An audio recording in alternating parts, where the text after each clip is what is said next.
नमस्कार साथियों, मैं दिनेश कुमार गौड़ अपने संग में आपका स्वागत करता हूं। वंदे मातरम। साथियों, हम एक बात करेंगे ऐसी वीरांगना की जिसने मोहम्मद गौरी को न सिर्फ हराया बल्कि उसको नपुंसक बनाया। 12वीं सदी के अंदर एक तरफ तो मोहम्मद गौरी जो है उसने भारत में आक्रमण शुरू कर दिए थे और गुजरात के अंदर अखिलवाड़ा के राजा थे चालुक्य वंश के कुमारपाल। वो भी बड़े दिलेर थे, उन्होंने भी अपने राज्य को काफ़ी बढ़ाया था, लेकिन एक अफसोस था कि उनके कोई औलाद नहीं थी। तो उन्होंने अपने भाई के जो है बेटे को, जिसका नाम अजयपाल था, उसको गोद ले लिया। अजयपाल भी बहादुर था। अजयपाल की शादी के लिए उन्होंने जो उनकी शादी हुई नानकी देवी जी से।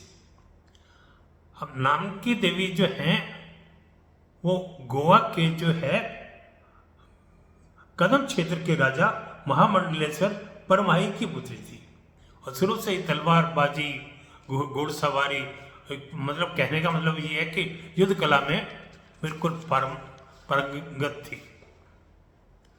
उनका विवाह हुआ। इधर जो है, क्योंकि ये अजयपाल थे, ये राजा के असली बेटे नहीं थे, तो वहां पे जो है इनके खिलाफ षड्यंत्र शुरू हुआ और अंत में जो है 1172 में उनके अंगरक्षक ने ही उनकी हत्या कर दी। इस बीच रानी के 2 पुत्र हो चुके थे। बड़ा पुत्र उस वक्त 3 साल का था। रानी ने बहुत समझदारी का काम किया, उसको गद्दी पे बैठाया और उसके संरक्षक के तौर पे राज की बागडोर अपने हाथ में ले ली।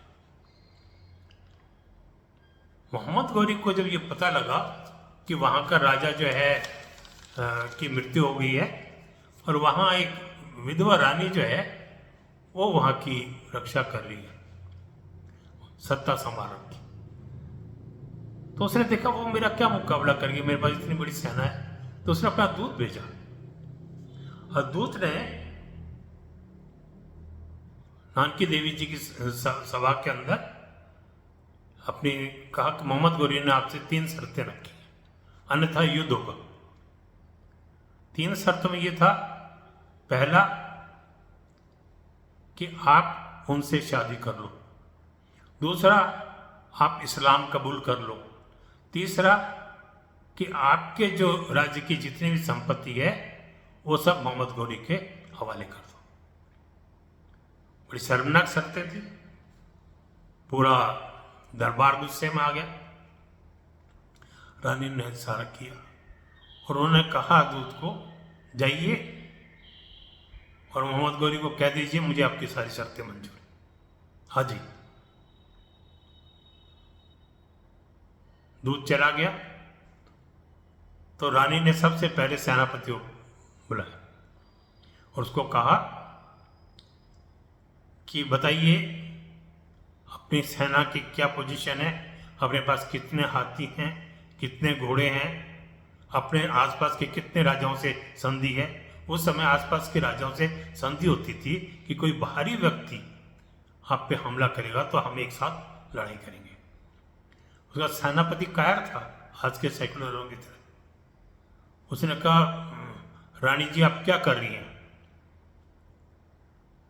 आपका छोटा सा बच्चे हैं, आप विडो हैं और मोहम्मद गौरी की सेना बहुत बड़ी है, हमारी सेना बहुत छोटी है, आप क्यों हम सबको मरवाने पे तुली है। रानी को गुस्सा आया, उसने सेनापति को लात मार के बाहर निकाल दिया और सेना का पूरा नेतृत्व अपने हाथ में ले लिया और उसने पूरी तरह से अपनी प्लानिंग तैयार की। चालुक्य वंश के जो आसपास के सरदार थे उन्होंने भी उनका सहयोग किया। इधर मोहम्मद गौरी आ रहा था तो आबू पर्वतमाला जो है उसकी घाटियों में से जब वो आ रहा था, मेरे ख्याल वो जगह का नाम था बगर और नहीं कसारदा। तो ये जो है कसारदा में 1178 की बात है, वहां पे वो आ रहा था और रानी ने क्या किया कि उसको, जब वो 20 सकरी पहाड़ी में था तो रात के समय उस पर हमला कर दिया और उस हमले के अंदर मोहम्मद गोरी हक्का बक्का रह गया, उसकी पूरी फौज काट दी। उसके दो कारण थे, एक तो मोहम्मद गोरी निश्चिंत था, दूसरा वो इतनी सक्रिय जगह थी कि पूरी फौज एक साथ नहीं आ सकती थी, चंद लोग सामने आ सकते थे और उनको वो रानी की सेना काटती चली गई। मोहम्मद गोरी ने देखा सारी सेना तो उसकी मारी गई, तो मोहम्मद गोरी वहां से भागा। कहते हैं रानी की पीठ पे जो है उनका एक बच्चा भी बंधा हुआ था, लेकिन रानी ने घोड़े से उसका पीछा किया और आखिर में उसको पकड़ लिया, पकड़ के उसको नीचे गिरा दिया। जब मारने लगी तो मोहम्मद गोरी जो है उसने जान की अपनी भीख मांगी।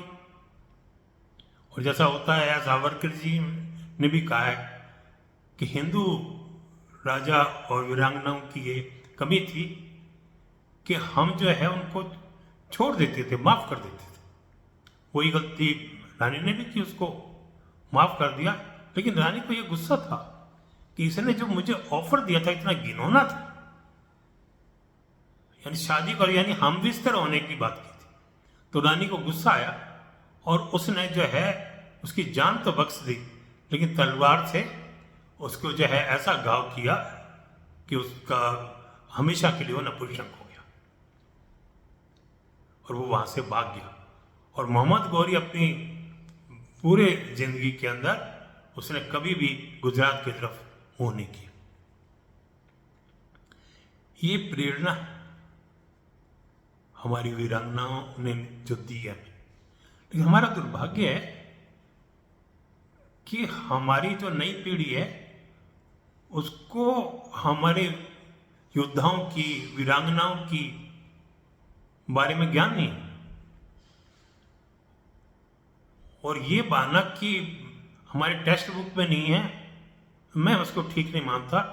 आज की जनरेशन के पास मोबाइल है, नेट है, वो हर चीज ढूंढ सकते हैं, अपने इतिहास को जान सकते हैं।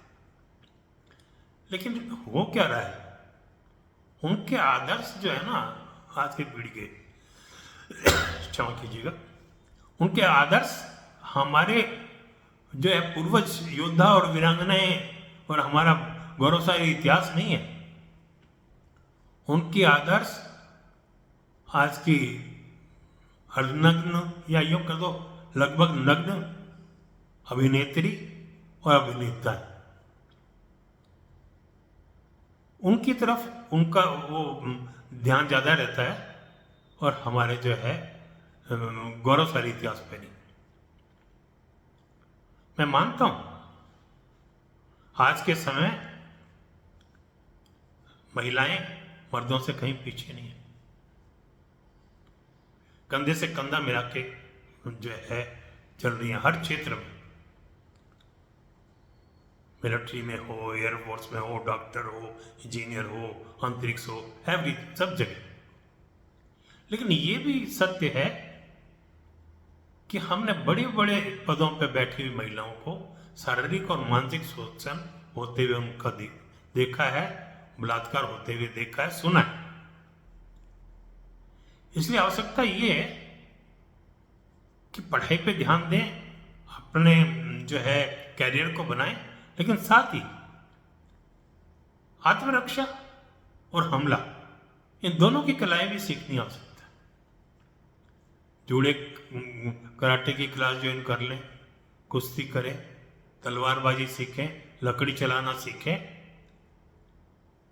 शारीरिक तौर से अपने आप को इतना सक्षम बनाएं कि उनको जो है कोई उनका शोषण करने की तरफ सोचे भी नहीं। और हमारा ये कर्तव्य है, जब हमारी नई पीढ़ी अगर इतिहास नहीं जानती है, हमारा पूरा पुराना इतिहास नहीं जानती है, जो प्रारंभ में सत्ता आजादी के बाद जिन लोगों के पास आई उन लोगों के षड्यंत्र से वामपंथी और कांग्रेसियों ने हमारे इतिहास के साथ छल किया। लेकिन आज हम यह कार्य करें कि जो हमारा गौरवशाली इतिहास है, हमारे वीर योद्धा रहे हैं, जो हमारी वीरांगना रही हैं, उनकी कहानियां अपने बच्चों तक पहुंचाएं। इसीलिए मैं उन कहानियों को लेके आता हूं जिनके बारे में कोई नहीं जानता और जिन्होंने बहुत बहादुरी के काम किए। तो इसलिए ये हमारा कर्तव्य है, हम ऐसा करें। इसलिए आपसे निवेदन, अगर मेरी बात आपको पसंद आई, मेरा वीडियो आपको अच्छा लगा, तो इसको लाइक करें और शेयर करें ज़्यादा से ज़्यादा अपने मित्रों को, परिवार वालों को, ताकि नई जनरेशन के पास भी ये ज्ञान पहुंचे। और अगर मेरा चैनल आपने सब्सक्राइब नहीं किया है तो कृपया सब्सक्राइब कीजिएगा। इन्हीं बातों के साथ नमस्कार, जय हिंद।